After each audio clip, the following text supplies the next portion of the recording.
दिखाने जा रही हूँ। मेरा भाई को जैसे घर से निकाला गया है ना, वो यहाँ पे है। चल अपना घर दिखा जो तूने घर के अंदर बनाया है। इस मामी ने इसे घर के बाहर फेंक दिया था, तो इसने घर के अंदर घर बना लिया है। जा घर के अंदर घुस, दिखा कौन कौन है।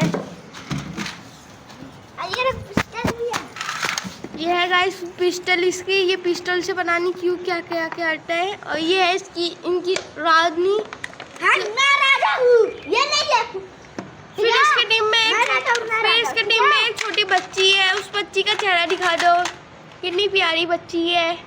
उसके बाद एक ये छोटा लड़का है।